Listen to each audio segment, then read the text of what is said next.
শ্রেষ্ঠমণ্ডিত মুফাসসিরে কোরআন জামাত ইসলামী বাংলাদেশের সংসদীয় দলের মাননীয় উপনেতা হযরতুল আল্লাম আলহাজ মাওলানা দেলাওয়ার হোসেন সাঈদী এমপি।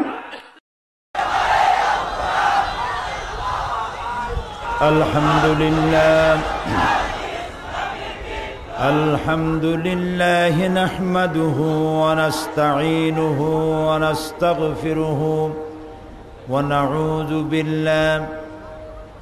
ونعوذ بالله من شرور أنفسنا ومن سيئات أعمالنا من يهد الله فلا مضل له ومن يضلل فلا هادي له ونشهد أن لا إله إلا الله وحده لا شريك له ونشهد أن سيدنا وحبيبنا ومولانا محمدا عبده ورسوله الذي أرسله بالحق بشيرا ونذيرا وداعيا إلى الله بإذنه وسراجا منيرا فقد قال الله تعالى في كلامه المجيد وفرقانه الحميد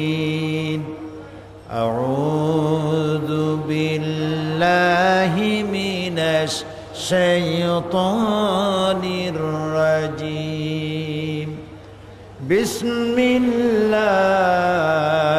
الرحمن الرحيم إن الله وملائكته يصلون على النبي يا أيها الذين آمنوا صلوا عليه وسلموا تسليما اللهم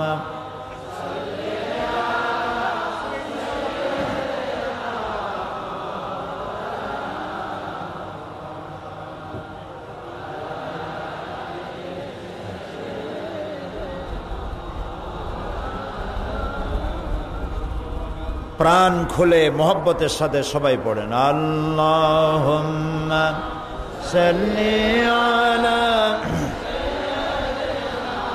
মাওলানা মুহাম্মদ ওয়া আলা আলি সাইয়্যিদিনা মাওলানা মুহাম্মদ বালাগাল উলা বিকামালিহি كشف الدجى بجماله حسنت جميع خصاله صلوا عليه درفشانی نے تیری قطروں کو دریا کر دیا دل کو روشن کر دیا آँखों को बीना कर दिया बलगल उला बिकमालिही कशफत दुजा बिजमालिही हसनत जमीउ खसालिही सल्लू खोदना थे जो राह पर गैरों के हादी बन गए क्या नजर थी जिसने मर्दों को मसीहा कर दिया बलगल उला बिकमालिही कशफत दुजा बिजमालिही हसनत जमीउ खसालिही सल्लू अलैहि اللهم آمين ربنا ظلمنا أنفسنا وإن لم تغفر لنا وترحمنا لنكونن من الخاسرين أي الله تعالى হাজার হাজার মুসলমান নরনারী কয়েকবার দুরূদ ও সালাম পড়ে তোমার দরবারে হাত তুলেছি মেহেরবানি করে আমাদের জীবনের গুনাহ খাতাকে মাফ করে দাও। আয় আল্লাহ তাআলা, এ মাহফিলের আয়োজন যারা করেছেন আর শোনার জন্য যারা এসেছেন, কিয়ামতের দিন মুসিবতের সময় এ মাহফিল আমাদের সকলের জন্য নাজাতের ওসিলা বানিয়ে দিও আল্লাহ। ইয়া রব, करम तू अगर करे वो बात दे जुबां को जो दिल पर असर करे। रब्बना तक़ब्बल मिन्ना इन्नका अंतस समीउल अलीम व तुब अलैना इन्नका अंतत तव्वाबुर रहीम। सुब्हान रब्बिका रब्बिल इज्जति अम्मा यसिफून व सलामुन अलल मुरसलीन वल्हम्दुलिल्लाहि रब्बिल आलमीन।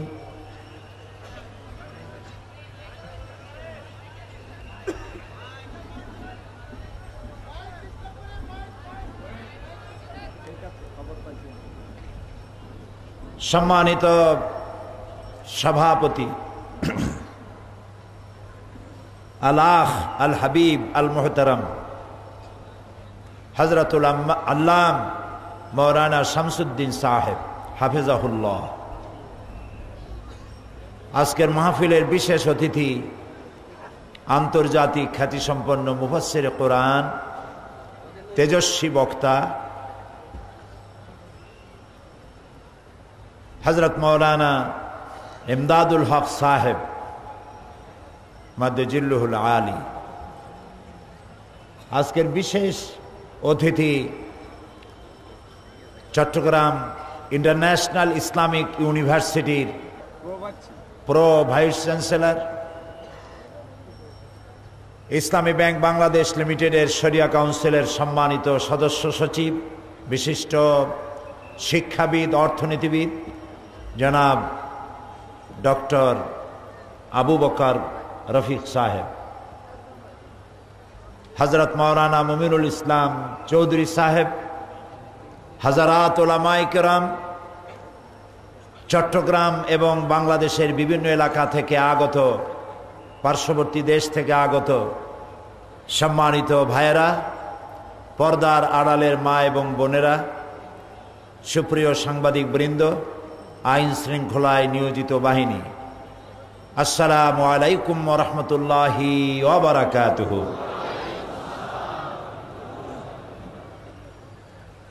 আমরা আল্লাহ রাব্বুল ইজ্জত ওয়াল জালাল তার দরবারে শুকর আদায় করি যে মহান আল্লাহ তাবারক ওয়া তাআলা চট্টগ্রাম ইসলামিক সমাজ কল্যাণ পরিষদ কর্তৃক আয়োজিত 5 দিন ব্যাপী ঐতিহাসিক তাফসীরুল কোরআন মাহফিলের 26তম বার্ষিকী উপলক্ষে আজকের তৃতীয় দিবসে আমাদেরকে উপস্থিত হওয়ার তৌফিক এনায়েত করলেন। সেই মনিবের দরবারে শুকরগুজার হচ্ছি। আমরা সকলে পড়ছি আলহামদুলিল্লাহ। মহব্বতের সাথে সবাই পড়ি আলহামদুলিল্লাহ। রব্বানা লাকাল হামদ হামদান কাসীরান তাইয়্যিবান মুবারাকান ফীহি ইয়া রাব্বি লাকাল হামদু কামা ইয়ানবাগি লিজালালি ওয়াজহিকা ওয়া আযীমি সুলতানিকা। আমরা আল্লাহ তাআলার প্রশংসা আদায় করে নিলাম। তিনি দয়া করে আমাদেরকে কোরআন শোনার এক আজিম নেয়ামত এনায়েত করেছেন, যার মাধ্যমে আমরা কোরআন শুনতে পারতেছি। আলহামদুলিল্লাহ। এই জন্যে নবী করিম সাল্লাল্লাহু আলাইহি ওয়াসাল্লাম বলেছেন, মান লাম ইয়াশকুরিন নাস ফালাম ইয়াশকুরিল্লাহ। যে ব্যক্তি মানুষের কৃতজ্ঞতা আদায় করতে পারে না, সে আল্লাহ তাআলার শুকরিয়া জ্ঞাপন করতে পারে না। আমরা ইসলামী সমাজ কল্যাণ পরিষদের শুকরগুজার হচ্ছি, কৃতজ্ঞতা স্বীকার করছি। তারা প্রচণ্ড কষ্ট করে, পরিশ্রম করে, মেধা প্রজ্ঞা খরচ করে, বিশাল অর্থ ব্যয় সাপেক্ষে এই বিশাল তাফসীরুল কোরআন মাহফিলের আয়োজন করে থাকেন প্রতি বছর। আল্লাহ তাআলা তাদেরকে এজন্য আজরে আজিম দান করুন, তাদেরকে খায়ের ও বরকত দিয়ে আল্লাহ তাআলা মালামাল করে দিন, দুনিয়া এবং আখিরাতে তাদেরকে সম্মানিত করুন।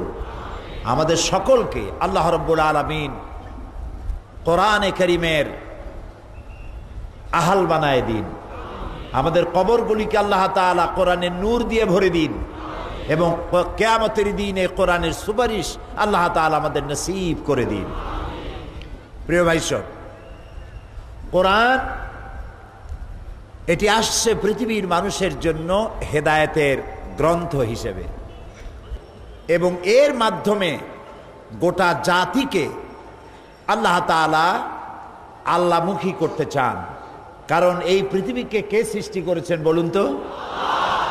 আকাশের স্রষ্টাকে, জমিনের স্রষ্টাকে, আমাদের স্রষ্টাকে।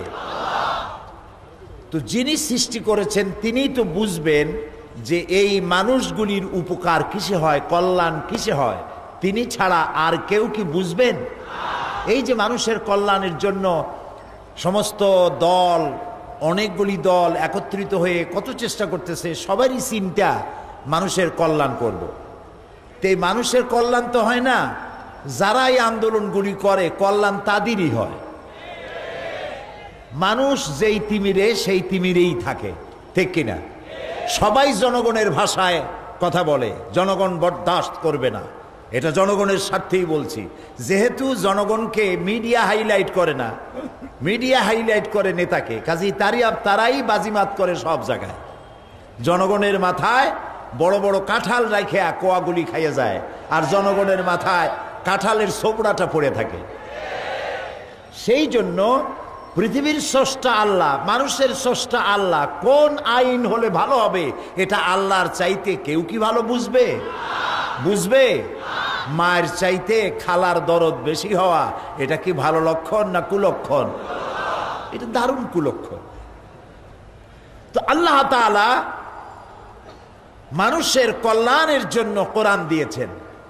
আজকে আমরা সেখান থেকে আলোচনা করব। গত প্রথম দিন আলোচনা করেছি, বলেন তো কি? আল্লাহর প্রতি। তারপরের দিন করলাম আখিরাতের প্রতি ঈমান। আজকে আলোচনা হবে ফেরেশতা এবং কিতাব। ফেরেশতা কি, কেন, আর কিতাব কি, কেন? এই প্রশ্নগুলির জবাব আজকে আসবে বেমাশিয়াতিল্লাহ তাআলা। এখন কথা হচ্ছে এই যে আল্লাহ তাআলা বলেছিলেন, প্রথম যে আয়াতটা নাজিল হয়েছিল কোরআনে কারিমে সেটি ছিল ইকরা বিস্মে রব্বিকাল্লাযী খলাক, পড়ো তোমার প্রভুর নামে যিনি তোমাকে সৃষ্টি করেছেন। আমারে যদি আরেকজন সৃষ্টি করত তাহলে আল্লাহ এই কথা বলতেন না, তাহলে যিনি সৃষ্টি করেছিলেন তিনি আমাদের ব্যাপারে কথা বলতেন। আমাদেরকে সৃষ্টিই করেছেন আল্লাহ, কাজী আল্লাহ তাআলাই তিনি বলছেন পড়ো প্রভুর নামে। কি পড়ো? এই কথাটা এখানে শুধু কোরআন হাদিস নয়, তাই সব পড়ো, যা কিছু পড়লে পরে আত্মার বিকাশ হয়, চরিত্রে পবিত্রতা আসে, আত্মা কলুষিত হয় না। যা কিছু কল্যাণকর ব্যক্তির, পরিবারের, সমাজের, রাষ্ট্রের, বিশ্বের জন্য যা কিছু কল্যাণকর তা সব পড়ো। সুবহানাল্লাহ বলবেন না? আলহামদুলিল্লাহ বলবেন না? আল্লাহ এখানে এরকম একটা বাইন্ডিংস দেন নাই যে শুধু কোরআন হাদিস পড়ো, পড়ো প্রভুর নামে। তো আল্লাহর নামে এমন তো কিছু পড়া যায় না যা খারাপ, অশ্লীল কোনো কথা, এগুলি আল্লাহর নামে পড়া যায়? পড়া যায় না। যেমন হালাল জিনিস আল্লাহর নামে খাওয়া যায়, হারাম জিনিস আল্লাহর নামে খাওয়া যায়? মদ কি? শূকরের মাংস কি? কেউ যদি বিসমিল্লাহ কয়ে খায় তো কি হবে? বলতে পারলেন না? না না, হারাম তো হয়েই আছে। শূকরের মাংস, গরু কি বলে, মদ, এ তো হারাম আগের থেকে হয়েই আছে। এইটাকে যদি বিসমিল্লাহ বলে কেউ খায় তো হারাম হবে না, কাফের হয়ে যাবে। কারণ তুমি আল্লাহর নামে আল্লাহর নিষিদ্ধ জিনিসকে ভক্ষণ করছো, তার মানে তুমি আল্লাহর বুড়ো আঙ্গুল দেখাচ্ছ। বলেন নাউজুবিল্লাহ। সেই জন্য কথাটি বুঝুন, আল্লাহ বলছেন ইকরা বিস্মে রব্বিকাল্লাযী খালাক, পড়ো রবের নামে, প্রভুর নামে। তার মানেই হচ্ছে যা তোমার জন্য কল্যাণকর অশালীন নয়, চরিত্র খারাপ করে না, দেশ এবং সমাজের জন্য, রাষ্ট্রের জন্য, বিশ্বের জন্য, সকল মানুষের জন্য কল্যাণকর যা তা সব পড়ে। আলহামদুলিল্লাহ। এখন শিক্ষা হচ্ছে জাতির মেরুদণ্ড। স্বাধীনতার 33 বছর চলে গেছে, আমরা কি শিক্ষাঙ্গনগুলিতে কাঙ্ক্ষিত মানের প্রোডাকশন পাচ্ছি না। কলেজ এবং বিশ্ববিদ্যালয়গুলি আমাদেরকে কি উপহার দিচ্ছে? এখানে লক্ষ্য করুন, ব্রিটিশ আমাদের দেশ, ভারত, পাকিস্তান, সাবকন্টিনেন্ট, এটাকে শাসন করেছে কত বছর মনে আছে? মনে তো থাকবেই, কারণ এ মাহফিলের গুণগত মান অনেক বেশি। বাংলাদেশের যে কোনো মাহফিলের চাইতে চট্টগ্রাম তাফসিরের মাহফিলে কোয়ালিটি সম্পন্ন লোক আসে বেশি। আলহামদুলিল্লাহ বলবো।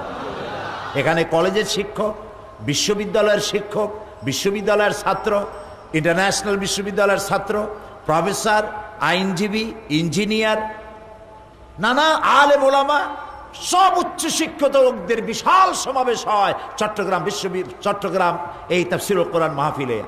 জোরে বলেন আলহামদুলিল্লাহ। সুতরাং আপনাদের জানা আছে 200 বছর তারা আমাদের দেশকে শাসন করলো। 200 বছর শাসন করে, শোষণ করে বিদায়ের সময় একটা বীজ বৃক্ষ লাগায় গেল। সেই বীজ বৃক্ষের নাম হচ্ছে 2 ধরনের শিক্ষা ব্যবস্থা, একটা মাদ্রাসা এডুকেশন, একটা জেনারেল এডুকেশন, যা পৃথিবীতে কোথাও নাই। সারা দুনিয়ায় একমুখী শিক্ষা, কেবলমাত্র আমাদের এই সাবকন্টিনেন্টে 2 ধরনের শিক্ষা। খারাপ হলো কি? খারাপ হয়েছে এই মাদ্রাসায় যারা লেখাপড়া করলো তাদেরকে সততার ট্রেনিং দেওয়া হলো, কিন্তু দেশ পরিচালনার যোগ্যতা সৃষ্টিকারী বইপত্র পড়ানো হলো না। ফলে এই সততা পূর্ণ চারিত্রিক গুণাবলীতে গুণান্বিত লক্ষ লক্ষ লোক প্রশাসন পরিচালনা থেকে, দেশবাসী তাদের এই কল্যাণমূলক কাজ থেকে বঞ্চিত হয়ে গেল। অন দ্য আদার হ্যান্ড, অন্যদিকে কলেজ বিশ্ববিদ্যালয়গুলিতে দেশ পরিচালনার যোগ্যতা সৃষ্টি করা হলো, কিন্তু তাদের মধ্যে সততা সৃষ্টিকারী কিতাব কোরআন আর হাদিস পড়ানো হলো না। ফলে একটি বিশাল গ্যাপ, একটা বিশাল শূন্যতার সৃষ্টি হলো। এই বিশাল শূন্যতা পূরণে একমাত্র পথ হচ্ছে আধুনিক শিক্ষা এবং মাদ্রাসা শিক্ষার সমন্বয় ঘটাতে হবে। সেটা এইভাবে, সমস্ত বিশ্ববিদ্যালয়গুলিতে, কলেজগুলিতে যদি এই কোরআন শরীফ অর্থ এবং ব্যাখ্যা সহকারে পড়া যদি বাধ্যতামূলক হতো, শুনতেছেন কথা? তাহলে কলেজ বিশ্ববিদ্যালয় আমাদেরকে কি দিত? তাহলে আমাদেরকে দিত একজন ইঞ্জিনিয়ার, একদিকে ইঞ্জিনিয়ার আর একদিকে তিনি ইঞ্জিনিয়ারিং প্ল্যান করে বিল্ডিং গড়ে শ্রমিক কর্মচারী সকলকে নিয়ে নামাজের ইমামতি করতে সক্ষম হতেন। একজন আইনজীবী MA পাস করে, LLB পাস করে, ব্যারিস্টারি করে এসে তিনি কোর্টের মধ্যে আর্গুমেন্ট করতেন, সত্যাশ্রিত আর্গুমেন্ট শেষ, নামাজে রক্ত হলে তিনি ইমামতি করার যোগ্যতা পেতেন এবং সততাপূর্ণ কথা তিনি বলতেন। আইনজীবী বলেন, প্রকৌশলী বলেন, বিদ্বান বলেন, অ্যাডমিনিস্ট্রেশন যিনি চালান তাকে বলুন, এই ধরনের একজন ডাক্তার, তিনি ডাক্তারি পাস করবেন, অপর দিকে তিনি মানুষের সেবা করবেন, রুগীদেরকে ভালোবাসবেন, খালি পয়সার কথা চিন্তা করবেন না, রুগীদেরকে বলবেন আল্লাহর নাম নিন, আপনি ভালো হয়ে যাবেন, আপনি আরও বেশি বেশি শুয়ে পারেন, বসে পারেন, যেমনি পারেন নামাজটা পড়েন, আমি আপনাকে ওষুধ দিচ্ছি, আপনি ভালো হয়ে যাবেন ইনশাআল্লাহ। এইসব কথা বললে রুগীর উপর আরও বেশি আসর হতো, ঠিক না ভাই? ঠিক না? সুতরাং ডাক্তার হোক, ইঞ্জিনিয়ার হোক, আর আইনজীবী হোক আর বুদ্ধিজীবী হোক, যেই হোক না কেন, কবি সাহিত্যিক, একদিকে কলেজ থেকে বেরোবে আর একদিকে মসজিদে ইমামতি করার যোগ্যতা তারা লাভ করত। ফলে এই 2টা জিনিসের মারাত্মক গ্যাপ হয়ে গিয়েছে। এবার দেখুন, নবী করিম সাল্লাল্লাহু আলাইহি ওয়াসাল্লামের বিশ্ববিদ্যালয়, তারও একটা বিশ্ববিদ্যালয় ছিল। কার? রাসূলের। এই রাসূলের বিশ্ববিদ্যালয়, এটাকে আমার ভাষায় আমি বলি আল হেরা ইউনিভার্সিটি। এর চ্যান্সেলর হচ্ছেন আল্লাহ রাব্বুল আলামিন, ভাইস চ্যান্সেলর হচ্ছেন মুহাম্মদ রাসূলুল্লাহ সাল্লাল্লাহু আলাইহি ওয়াসাল্লাম।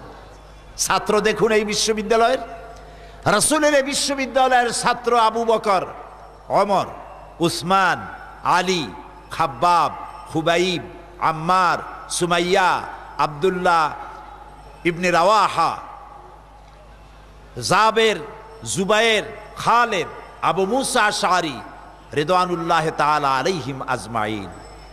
যাদের নাম নিলাম, গোটা বিশ্বের সব বিশ্ববিদ্যালয়গুলি একত্রিত হয়ে এরকম একজন মানুষ বানাতে পারবে কি? পারবে না। নবী করিম সাল্লাল্লাহু আলাইহি সাল্লাম যে জিনিস যেটা করেছিলেন সেটা হলো, আমাদের বিশ্ববিদ্যালয় কলেজগুলিতে অনেক সিলেবাসের বই আছে, এই বইগুলি পড়ে যা তৈরি হচ্ছে সেগুলি আপনার আমার চোখের সামনে, চোখে আঙ্গুল দিয়ে বোঝানো লাগবে না যে কি তৈরি হচ্ছে। আর রাসূলের ইউনিভার্সিটি থেকে যা তৈরি হলো তাদের নাম আমি আপনাকে বললাম। রাসূলের বিশ্ববিদ্যালয়ের সিলেবাসে বই ছিল মাত্র, কিতাব ছিল কয়খান? 2 খান। একখানার নাম আর একখানের নাম হাদিস। কোরআন আর হাদিস পড়ে তারা বিশ্বকে নেতৃত্ব দিয়েছিল। গোটা দুনিয়ার অর্ধেকটা পৃথিবী মুসলমানদের পায়ে চুমা খেয়েছিল। সুবহানাল্লাহ। আজ আমরা বঞ্চিত হচ্ছি এই শিক্ষা ব্যবস্থা দিয়ে। সেজন্যে এর ওষুধ হচ্ছে ফাজেলকে মাস্টার্সের মান দিয়ে দেওয়া, ফাজেলকে ডিগ্রির মান দেওয়া, আর কামেলকে মাস্টার্সের মান দেওয়া। সেই ধরনের লেখাপড়া সংযোজন করে দিলে পরে এই জিনিসটা সরকার যত তাড়াতাড়ি দিবে জাতির জন্য তত তাড়াতাড়ি তা কল্যাণ হবে, মঙ্গলকর হবে। আল্লাহ তাআলা এই সরকারের আমলেই এই কাজটি সম্পাদন করার তৌফিক আল্লাহ সরকারকে দান করুন, আমরা বলি আমিন। প্রিয় ভাই সব, চলুন কোরআন মানুষকে কি শিক্ষা দিয়েছে এবং কি কিতাবের প্রতি আমাদের কি ঈমান আনতে বলা হয়েছে।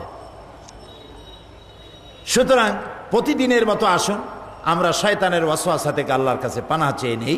সবাই পড়েন আমার সাথে, আউযু বিল্লাহি মিনাশ শাইতানির রাজীম, বিসমিল্লাহির রাহমানির রাহিম। বিতাড়িত মরজুদ শয়তানের ওয়াসওয়াসা থেকে আল্লাহর কাছে পানাহ চাই। পরম করুণাময় আল্লাহর নামে শুরু করছি।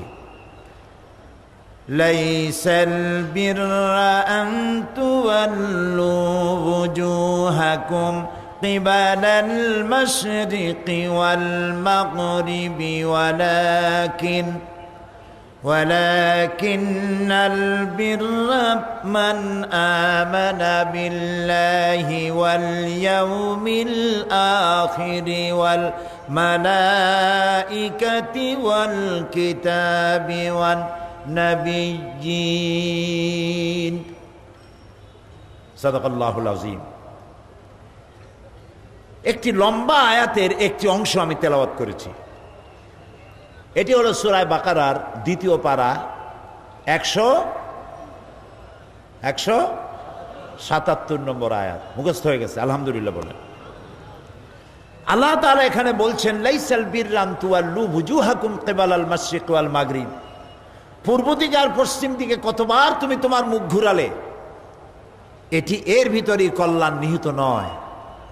মূলত প্রকৃত নেকি হচ্ছে আল্লাহর প্রতি ঈমান, পরকালের প্রতি ঈমান, ফেরেশতা এবং কিতাবের প্রতি ঈমান, আর নবীদের প্রতি ঈমান। এখানে এই 5টি কথা, সামনে আছে আরো 5টি কথা। প্রকৃতপক্ষে নেককার পুণ্যবান হওয়ার জন্য আল্লাহ এই আয়াতের মধ্যে 10টি শর্ত আরোপ করেছেন। কটি শর্ত বলুন? 10টি। আমরা দেখি কতদূর আমরা যাইতে পারি। আল্লাহ যেন তৌফিক দেন, আমরা বলি আমিন।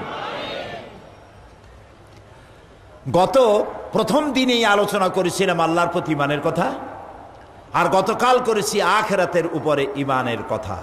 আল্লাহ তাআলা আমাদের ঈমানকে রিচ করে দিন, সমৃদ্ধ করে দিন, আমরা বলি আমিন। এরপরে আজকে আলোচনা হবে ফেরেশতাদের প্রতি ঈমান এবং কিতাবের প্রতি ঈমান। ফেরেশতা কি এ সম্পর্কে আমাদেরকে জানতে হবে। ফেরেশতাদের প্রতি ঈমান প্রকৃতপক্ষে আল্লাহর প্রতি ঈমানের পরিপূর্ণতা মাত্র। এর উদ্দেশ্য শুধু ফেরেশতাদের প্রতি ঈমান আনা নয়, স্বীকৃতি দান করাই নয়, বরং এর লক্ষ্য হচ্ছে বিশ্ব ব্যবস্থায় তাদের স্থান কোথায় তা উপলব্ধি করা, যাতে করে আল্লাহর প্রতি ঈমান খালেস হয়ে যায় এবং শিরক আর গায়রুল্লাহর ইবাদত থেকে মানুষেরা মুক্ত হয়ে যায়। সেই জন্য কোরআনে কারীম ফেরেশতাদের কথা এনেছে। ফেরেশতাদের সম্পর্কে একটা মোটামুটি ধারণা পৃথিবীর সকল ধর্মের মধ্যে আছে।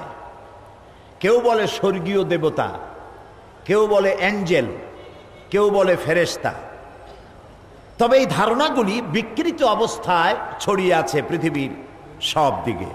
কারো কারো মতে ফেরেশতারা প্রকৃতির সন্তান, কারো কারো মতে ফেরেশতারা দেবতা, কারো কারো মতে ফেরেশতারা খোদার মদদগার, কারো কারো মতে তারা আল্লাহর মেয়ে। নাউজুবিল্লাহ বলেন। কাফেরেরা বলতো ফেরেশতারা আল্লাহর মেয়ে, আল্লাহর কন্যা। আল্লাহ তাআলা এখানে কোরআনে কারিমে বলছেন, আলাকুমুয যাকারু ওয়া লাহুল উনসা তিলকা ইযান কিসমাতান দিযা। আলাকুমুয যাকারু ওয়া লাহুল উনসা, এটা কেমন কথা? কি ধরনের বৈষম্যমূলক বন্টন তোমরা করলে? ছেলেগুলো তোমাদের আর মেয়েগুলি আল্লাহর দিয়ে দিলা। আল্লাহ তাআলার কোনো ছেলেও নাই, মেয়েও নাই, বাপও নাই, মাও নাই। ছোট্ট একটি সূরার মধ্যে আল্লাহ সে কথা বলে দিয়েছেন। কুল হুয়াল্লাহু আহাদ। মুখস্থ আছে না এই সূরাটা? পড়েন আমার সাথে গলা ছাড়িয়ে দিয়া। কুল হুয়াল্লাহু আহাদ আল্লাহুস সামাদ লাম ইয়ালিদ ওয়া লাম ইউলাদ ওয়া লাম ইয়াকুল লাহু কুফুয়ান আহাদ। আল্লাহ তাআলা বলেন, নবী আপনি বলুন, আল্লাহ এক এবং একক, তাকে কেউ জন্ম দেয় নাই, তিনিও কাউকে জন্ম দেন নাই। আকাশ এবং জমিনে তার সমকক্ষ কেউ নাই। তিনি এক এবং একক। কারো কারো মতে ফেরেশতারা হচ্ছে অভিযোগ শ্রবণকারী, কারো কারো মতে ফেরেশতারা হচ্ছে অভাব পূরণকারী। নানান ধরনের চিন্তা চেতনা ফেরেশতাদের ব্যাপারে। আর এসব কারণে, এইসব ধারণার কারণে, এইসব বিশ্বাসের কারণে মানুষেরা বড় ধরনের শিরকের মধ্যে মুবতালা হয়ে আছে। এখন কোরআন বিশ্ব ব্যবস্থায় ফেরেশতাদের অবস্থান কোথায়, একদিকে সে কথাগুলি বলেছে, অন্যদিকে শিরক থেকে মানুষকে মুক্ত হওয়ার পথ বাতলে দিয়েছে। কোরআন স্পষ্ট ভাষায় ঘোষণা করেছে ফেরেশতারা আল্লাহর সন্তান নয়, তারা কাজের অংশীদারও না, বরং তারা হচ্ছে আল্লাহ পাকের হুকুম বরদার বান্দা মাত্র। সুবহানাল্লাহ বলেন। এই যে বলা হয় যে আল্লাহ তাআলা আদম বানাইতে চাইলেন, ফেরেশতারা প্রতিবাদ করলেন। আল্লাহ তাআলা বললেন, ইন্নী জাইলুন ফিল আরদে খলিফা। ফেরেশতারা বলল, নাহনু নুসাব্বিহু বিহামদিকা ওয়া নুকাদ্দিসু লাক, আমরাই তো তাসবিহ তাহলিল করি, তা আর আবার মানুষ বানায়া খলিফা বানায়া লাভটা কি? এভাবে প্রতিবাদ করছে ফেরেশতারা। কথা ঠিক নয়। আল্লাহ পরামর্শ চান নাই, তারাও আল্লাহকে পরামর্শ দেন নাই অথবা প্রতিবাদ করেন নাই। আল্লাহ তাআলা নিজে ইচ্ছা ব্যক্ত করেছেন, আমি এটা করতে চাই। আর ফেরেশতারা তাদের পূর্বের অবিলব্ধ জ্ঞান সেটা পেশ করেছে। প্রতিবাদ করার কোনো ক্ষমতা ফেরেশতাদের নাই। সুবহানাল্লাহ। আল্লাহ রাব্বুল আলামিন বলেন, ওয়াকালু ইত্তাখাযার রাহমানু ওয়ালাদান সুবহানাহু বাল ইবাদুম মুকাররামুন লা ইয়াসবিকুনাহু বিল কওলি ওয়া হুম বিআমরিহি ইয়ামালুন। আল্লাহ তাআলা বলছেন, কাফেররা বলে দয়াময় কাউকে পুত্র বানিয়ে নিয়েছেন। পবিত্র সেই মহান সত্তা, ফেরেশতা তো তার সম্মানিত বান্দা মাত্র। সম্মানিত বান্দা। ফেরেশতারা আল্লাহর কি? না না, শুধু বান্দা নয়, সম্মানিত বান্দা। সম্মানিত আল্লাহ এজন্য বলছেন যে ফেরেশতারা আল্লাহ রব্বুল আলামিনের হুকুমের বাইরে কিচ্ছু করতে পারে না, করার কোনো মাজাল নাই, ক্ষমতা নাই। মানুষ এটা করে কিন্তু ফেরেশতারা করে না। লা ইয়াসবিকুনাহু বিল কওল, তারা আল্লাহর হুকুমের বাইরে যেতে পারে না। ওয়াহুম বিআমরিহি ইয়ামালুন, আল্লাহ যা হুকুম করেন শুধুমাত্র তাই তারাই করেন। এক মুহূর্তের জন্য ফেরেশতারা আল্লাহর ইবাদত থেকে, তাসবিহ পাঠ থেকে বিরত থাকে না। আল্লাহ রাব্বুল আলামিন বলেন, ইউসাব্বিহুর রা'দু বিহামদিহি ওয়াল মালাইকাতু মিন খিফাতিহি, বিজলি প্রশংসার সাথে তার পবিত্রতা ঘোষণা করে, আর ফেরেশতারা ভীতির সাথে তার পবিত্রতা বর্ণনা করে। কত ফেরেশতা আল্লাহ তৈরি করেছেন, তার কোনো শেষ নাই, সীমানা নাই, সংখ্যা আমাদের জানা নাই। ওয়ালাহু মান ফিস সামাওয়াতি ওয়াল আরদি ওয়া মান ইনদাহু লা ইস্তাকবিরুনা আন ইবাদাতিহি ওয়া লা ইস্তাহসিরুন। আসমান ও জমিনে যা কিছু আছে এবং তার কাছে রয়েছে, এ সব কিছুই রয়েছে আল্লাহর কাছে। ফেরেশতারা তার বন্দেগী এবং অবাধ্যাচরণ করার ফেরেশতাদের কোনো উপায় নাই। ফেরেশতারা যা করে শুধুমাত্র আল্লাহ তাআলা যা বলেছেন, তার বাইরে ফেরেশতাদের করার কোনো উপায় নাই। ইউসাব্বিহুনাল লাইলা ওয়ান নাহারা ওয়ান নাহারা লা ইয়াফতুরুন, ফেরেশতারা বরং রাত দিন আল্লাহর প্রশংসা এবং গুণকীর্তন করতে থাকেন। লা ইয়াসুনাল্লাহা মা আমারাহুম ওয়া ইয়াফআলুনা মা ইউমারুন, আল্লাহ তাদেরকে যে আদেশ করেছেন এর বাইরে যাওয়ার, বিরুদ্ধাচরণ করার কোনো ক্ষমতা তাদের নাই। তারা শুধু তাই করে যা আল্লাহ রব্বুল আলামিন তাদেরকে আদেশ করেন। আল্লাহর হুকুমের বাইরে ফেরেশতাদের কোনো কিছু করার উপায় নাই, একথা কোরআন শরীফে বারবার বলে দেওয়া হয়েছে।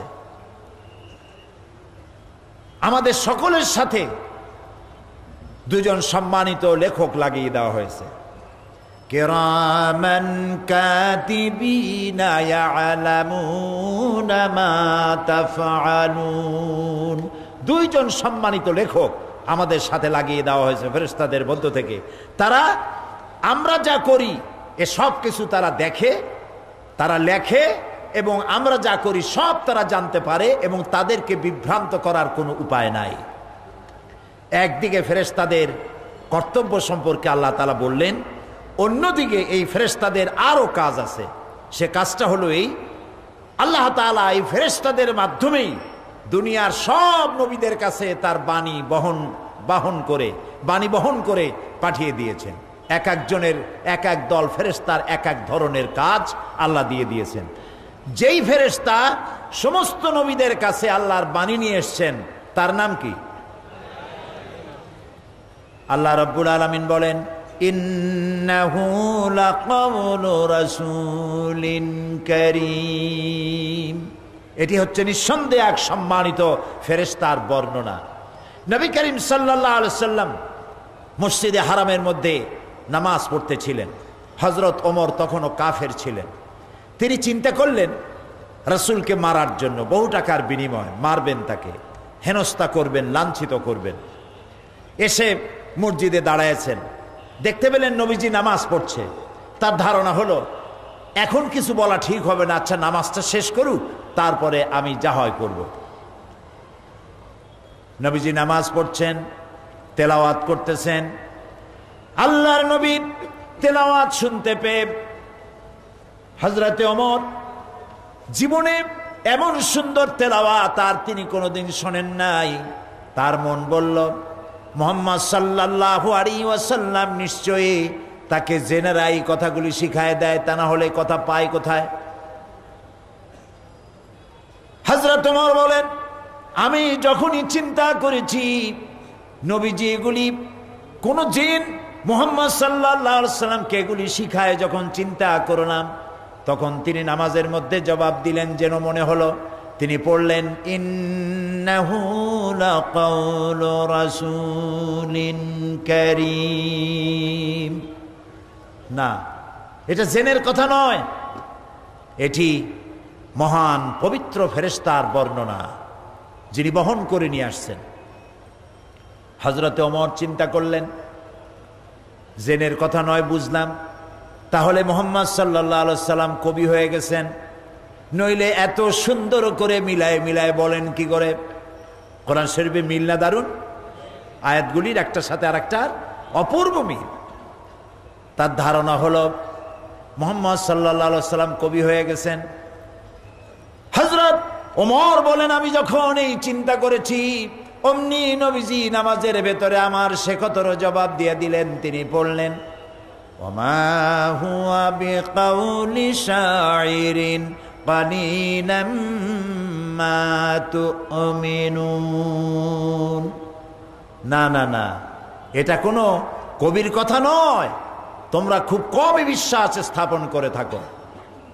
হযরত ওমর বলেন, আমি আশ্চর্য হয়ে গেলাম, মনের ভিতরে যা চিন্তা করি তারই জবাব পাই।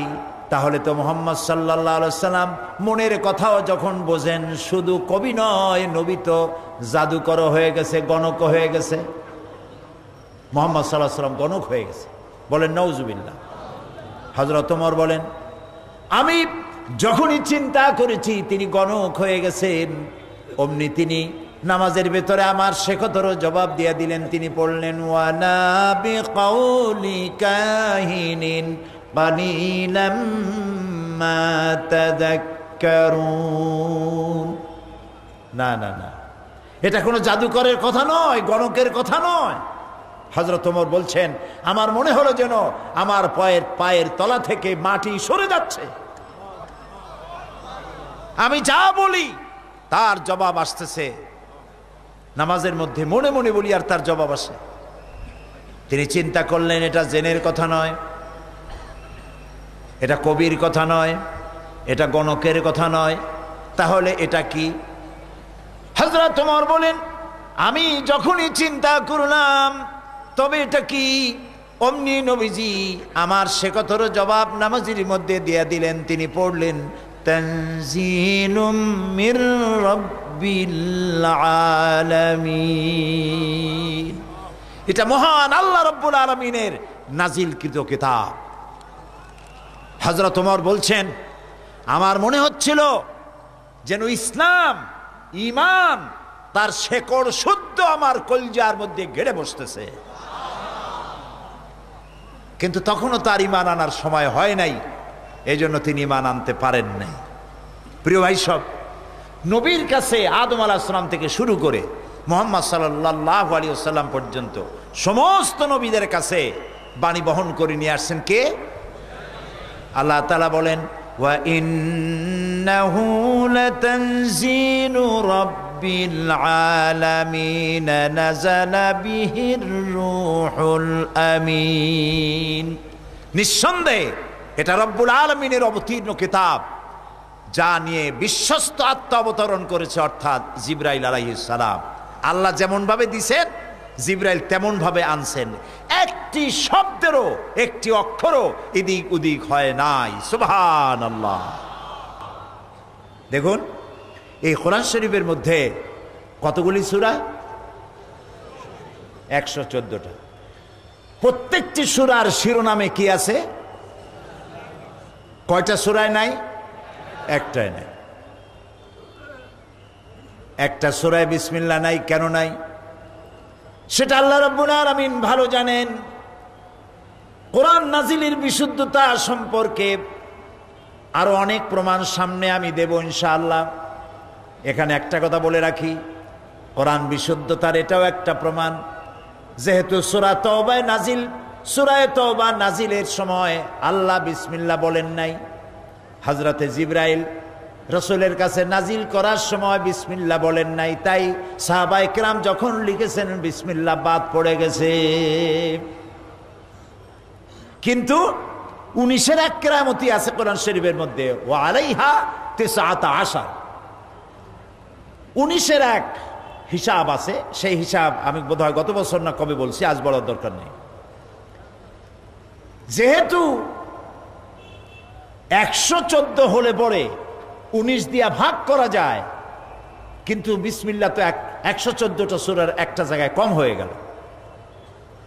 একটা জায়গায় যে কম হয়ে গেল, এই জন্য সূরা আন-নামলের শুরুতে একবার বিসমিল্লাহ বলা হয়েছে, আর একবার সূরা নামলের ভিতরে হযরত সুলাইমান রানী বিলকিসের কাছে যে চিঠি লিখেছেন তার উপরে আর একবার বিসমিল্লাহ যোগ হয়ে কোরআনের ভিতরে 114টা পুরা হয়ে গেল।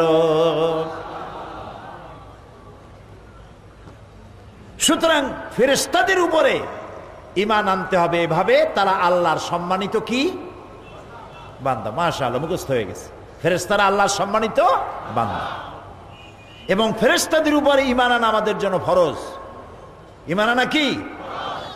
আমানার রাসূলু বিমা উনজিলা ইলাইহি মির রাব্বিহি ওয়াল মুমিনুন কুল্লুন আমানা বিল্লাহি ওয়া মালাইকাতিহি ওয়া কুতুবিহি ওয়া রুসুলিহি। রাসূল এবং মুমিনগণ এ বিষয়ের প্রতি বিশ্বাস করেন যা তার রবের পক্ষ থেকে রাসূলের প্রতি অবতীর্ণ হয়েছে। এরা সকলেই আল্লাহ এবং তার ফেরেশতা এবং তার কিতাব এবং সকল রাসূলের উপরে আমরা ঈমান আনি। লা নুফাররিকু বাইনা আহাদিম মির রুসুলি, আমরা নবীদের মধ্যে পার্থক্য সৃষ্টি করি না। নবী, রাসূল, আখিরাত, ফেরেশতা সকলের উপরে আমরা ঈমান আনি। এই আয়াতে কারিমাগুলি দিয়ে স্পষ্ট হয়ে গেল যে ফেরেশতাদের উপর ঈমান আনা শুধু আল্লাহর প্রতি ঈমান আনার জন্যই নয়, বরং কিতাবের প্রতিও ঈমান আনার জন্যে ফেরেশতাদের উপরে ঈমান আনা ফরজ। কথা কি বুঝে আসছে? আলহামদুলিল্লাহ। সুতরাং এই ফেরেশতাদের দিয়ে আল্লাহ একজনকে দিয়ে ওহী পাঠাইছেন, আর অন্যান্য যারা আছে কাউকে দিয়ে বৃষ্টি বর্ষণ করান, কোথাও দুর্ভিক্ষ নাজিল করেন, কোথাও ঘূর্ণিঝড়, কোথাও প্লাবন, কোথাও বন্যা, কোথাও মহামারী, কোথাও ভূমিকম্প ইত্যাদি। যখন যেখানে যা খুশি আল্লাহ ফেরেশতাদেরকে ব্যবহার করেন। ফেরেশতারা সব আজ্ঞা বাহক, গোলাম, সম্মানিত বান্দা। একথা স্পষ্ট করে মনে আমরা ধারণা করে নিতে পারি যে ফেরেশতারা আল্লাহর হুকুমের বাইরে কোনো কাজ করে না। এবার কিতাবের প্রতি ঈমান, এটার নাম কি?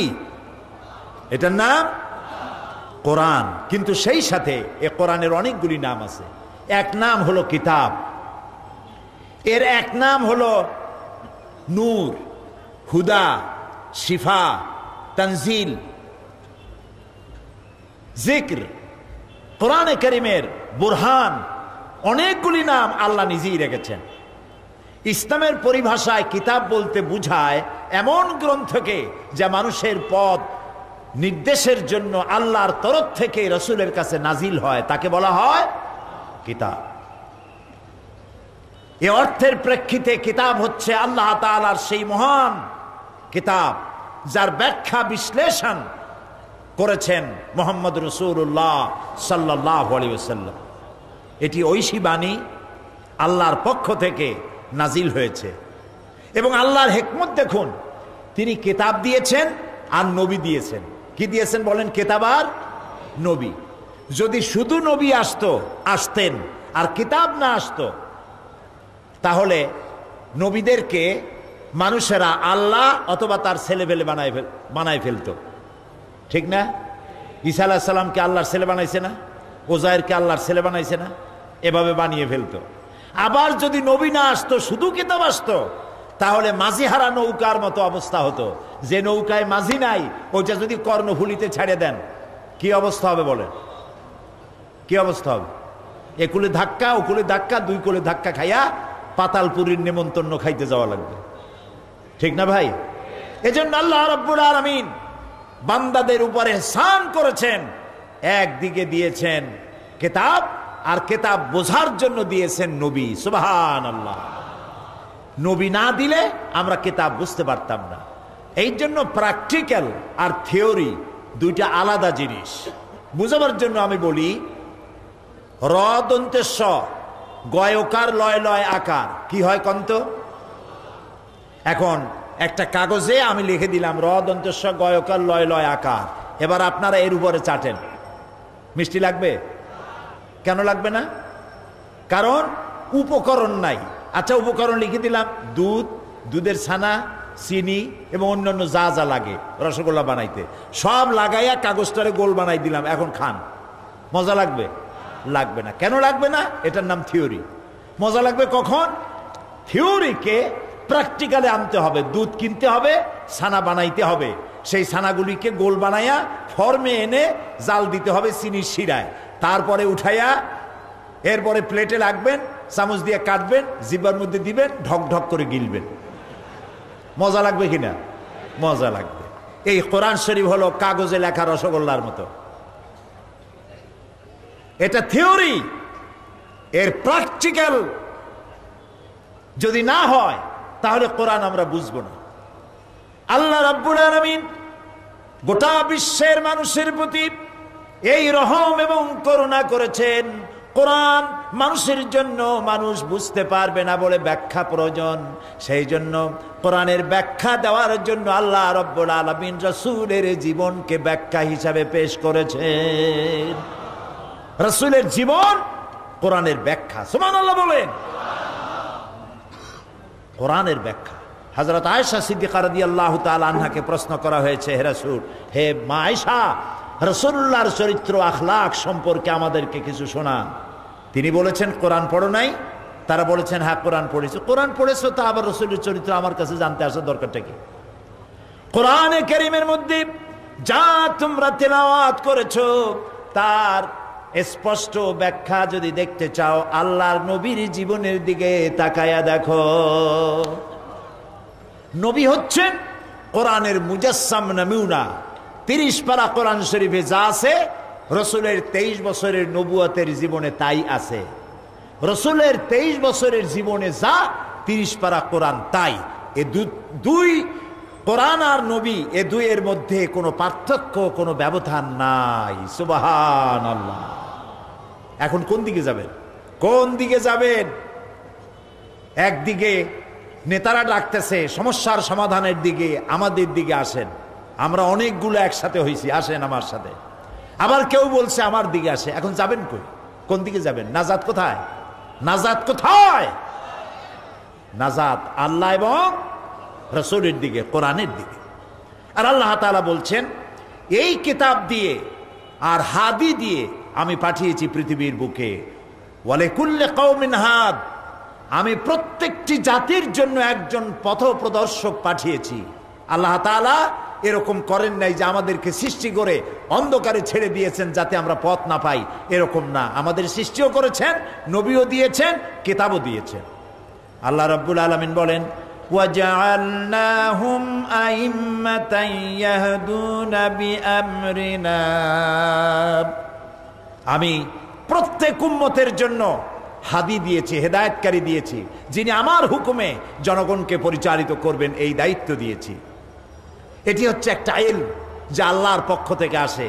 হযরত ইব্রাহিম আলাইহিস সালাম তার পিতাকে বলেছিলেন, ফাত্তাবি'নি আহদিকা সিরাতান সাবিয়্যা, হে আমার পিতা, আমার কাছে এমন ইলম আসছে যে ইলম আপনার কাছে আসে নাই, সুতরাং আপনি আমার অনুসরণ করেন। সমস্ত নবীদেরকে ইলম দিয়েছেন কে? বলেন।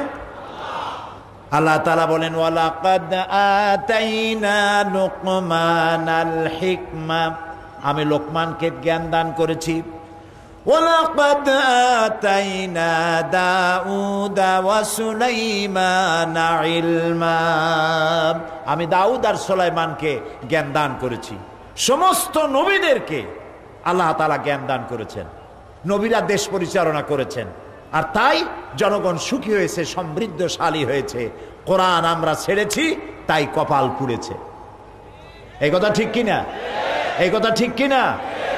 কোরআন তো এই জন্য আসে নাই যে আমরা কোরআনের কারণে মার খাবো, এই জন্য কোরআন আসছে।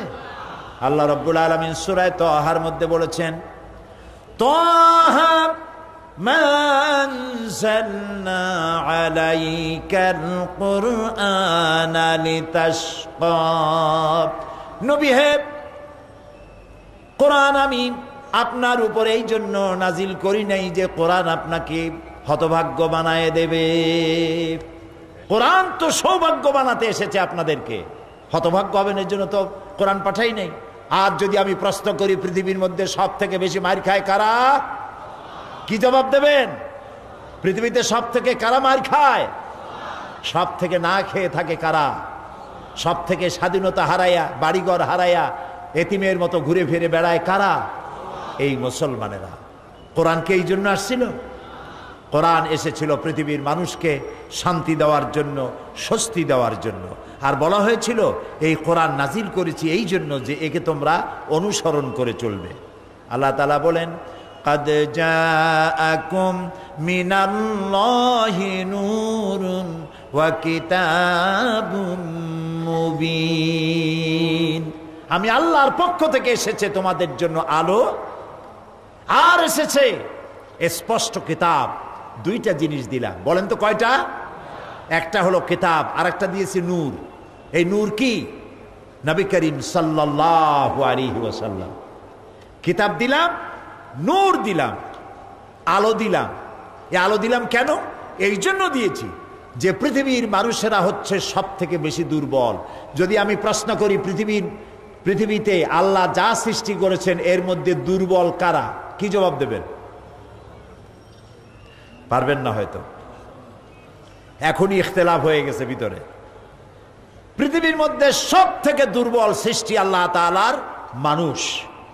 আপনি বলবেন দুর্বল কেমনে? আমরা দুনিয়া শাসন করি, প্লেনে চড়ি, গাড়িতে চড়ি, তারপরে ভাঙচুর করি।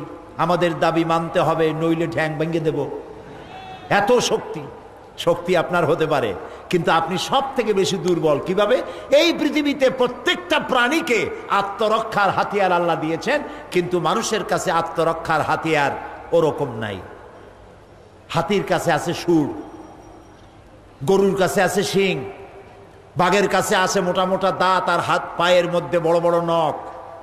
এগুলো ঠিক কিনা? বল্লা, ভিমরুল, মৌমাছি, বিচ্ছু, তাদের কাছে আছে বিষাক্ত হুল। প্রত্যেকটি প্রাণী লক্ষ্য করবেন, প্রত্যেকটি প্রাণীর কাছে আত্মরক্ষার হাতিয়ার আছে না নাই? বলেন। কেবলমাত্র কার কাছে নাই? আমাদের কাছে নাই। আমাদের কাছে, আমরা যদি মোকাবেলা করতে চাই সাপের, বাঘের, শত্রুর, তাহলে লাঠির আশ্রয় নিতে হবে, নইলে বন্দুকের আশ্রয় নিতে হবে। আমার বডিতে, আপনার বডিতে এমন কিছু নাই যা দিয়া বাঘের সাথে, সাপের সাথে লড়াই করতে পারেন, ঠিক কিনা? পারবেন করতে? কুকুরে যদি আপনারে কামড়ায়, এত তো আপনি বড় নেতা, খুব মাতবাড়ি করেন, বহু রকমের সমস্যার সমাধান করার জন্য এগিয়ে আসতেছেন। কুত্তায় কামড়াইলো আপনি কি কুত্তারে কামড়াই দিতে পারবেন? পাল্টা একটা কামড় দিতে পারবেন? এই জন্য কবি বলেছেন, কুকুরের কাজ কুকুরে করেছে, কামড় দিয়েছে পায়। তাই বলে কি কুকুরে কামড়ানো মানুষের শোভা পায়? শোভা পায় না এই জন্য যে কামড়াইতে পারবে না, তো ওর চামড়ার মধ্যেই তো আপনার দাঁত ঢুকবে না। ওরে এক কামড় দিতে গিয়ে আরো 6 কামড় আপনি খাবেন। তাহলে দেখা গেল মানুষ এদিক থেকে দুর্বল, ঠিক না? এটা সবার চাইতে কে ভালো বোঝেন? তাই কর আল্লাহ। বলেন আল্লাহ।